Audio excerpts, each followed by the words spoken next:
Bonjour à tous, je vous souhaite la bienvenue pour ce dialogue cosmopolite qui est consacré à la Renaissance hors les murs du Mont Saint-Michel. Regardons ensemble comment, dans le cadre de cet atelier, nous pouvons imaginer pour ce monument millénaire la capacité demain à en faire le plus grand objet connecté et financer sa restauration grâce aux données numériques. Je vous remercie pour votre attention. Je souhaite aussi vous signaler que cette présentation s'appuie sur un livre blanc qui a réuni un certain nombre de contributions, à la fois contributions dans le domaine du numérique, contributions intellectuelles et spirituelles pour réfléchir à ce nouvel écrin qui résonne à bien des égards dans l'histoire de cette baie, de sa relation avec les îles anglo-normandes qu'on oublie aussi assez souvent et qui était pourtant un laboratoire avancé pour permettre aux chevaliers des croisades de transmettre leur patrimoine. Alors, comment ce défi peut effectivement prendre forme? Je vous propose de d'imaginer ensemble comment nous pourrions faire du Mont-Saint-Michel le plus grand objet connecté du monde et financer sa restauration grâce aux données numériques. Ce travail de réflexion, ce travail prospectif s'inscrit dans une thématique d'ensemble qu'on appelle aujourd'hui les Borders Studies et qui est notamment poussé par une fondation culturelle, Théophile Lognonnet, bien connue dans la baie du Mont-Saint-Michel, en particulier sur l'ancienne falaise du rivage de cette baie, depuis la cité d'Auloise, Dol de Bretagne, aux portes du Mont-Saint-Michel, de Cancale et de Saint-Malo. Eh bien, sujet de réflexion passionnant à l'occasion d'une commémoration particulière, 1023-2023, le millénaire des débuts de la reconstruction de l'abbatiale romane du Mont-Saint-Michel. Alors, quelle forme peut effectivement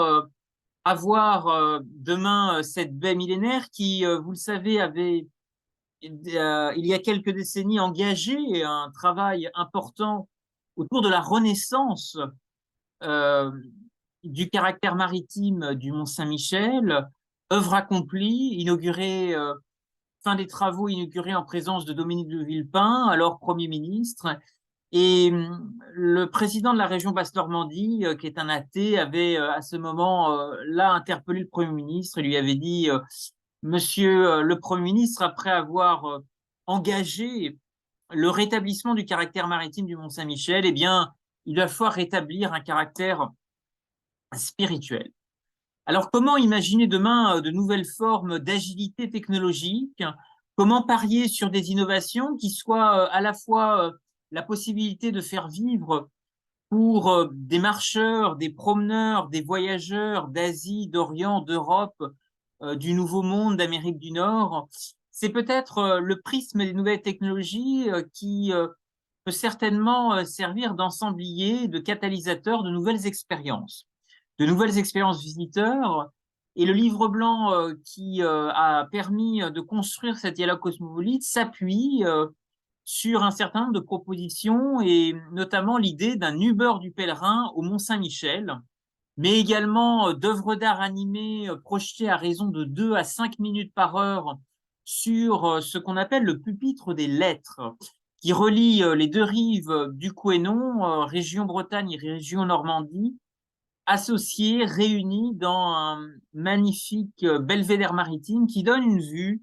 intéressante sur le mont et qui rappelle aussi la vitalité intellectuelle qu'on a sans doute oubliée des manuscrits du Mont-Saint-Michel. Ce balcon maritime, conçu par un architecte alsacien remarquable, a aussi imaginé, avec la présence de 4 alphabets, les alphabets latin, grec, euh, arabe et hébreu, eh bien, comment des lettres pour l'alphabet latin et grec de gauche à droite et pour l'alphabet hébreu et arabe de droite à gauche peuvent se rencontrer sur ce pupitre au son des cloches et qui a à la fois une dimension universelle, patrimoniale, spirituelle, totalement hors du temps. Je voudrais vous encourager à travers ce dialogue cosmopolite à poursuivre finalement un regard prospectiviste, une vision futuriste que nous pourrions avoir de cette baie demain et de l'imaginer dans de nouvelles formes et de nouvelles ingénieries de projets,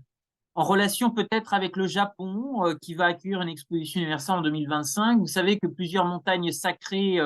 en Asie ont développé des coopérations, des relations de jumelage avec le Mont Saint-Michel. Eh bien, pourquoi pas ne pas proposer que des touristes, des particuliers puissent acheter des secondes d'animation personnalisées pour, par exemple, faire une demande en mariage, projet auquel pourraient effectivement adhérer des touristes japonais qui étaient nombreux à venir dans cette baie millénaire. Ce dialogue cosmopolite est là justement pour dépasser des frontières paratechnologiques, trouver de nouvelles complémentarités de conjugaison entre les acteurs avec peut-être des expérimentations à la clé. Nous sommes sur un territoire laboratoire qui peut peut-être constituer un modèle à la fois transposable à d'autres sites du patrimoine fluvial et maritime. Pensons en Bretagne, sur l'arc atlantique, à des phares, euh, sur l'axe transmanche, à des fortifications portuaires, des édifices, sans oublier aussi des dolmens pour ce qui concerne les traces du patrimoine celtique. C'est un livre qui est grand ouvert, une encyclopédie collaborative qui peuvent, avec le numérique, sans doute amener aussi de nouvelles dynamiques collaboratives, et c'est notamment l'idée d'une Digital Bay qui pourrait hisser l'axe Saint-Malo-Rennes en première métropole French Tech dotée d'une Digital Bay à l'image de la baie de San Francisco, dans le cadre de sa coopération technopolitaine avec la Côte d'Émeraude, Dinard, Saint-Malo, et territoriale avec la Normandie en matière de mobilité et de tourisme.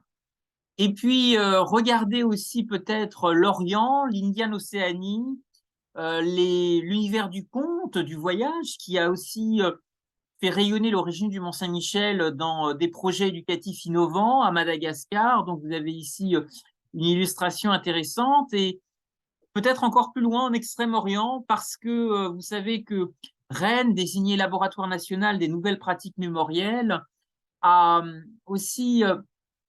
une expertise en matière d'urbanisme, de patrimonialisation des sites,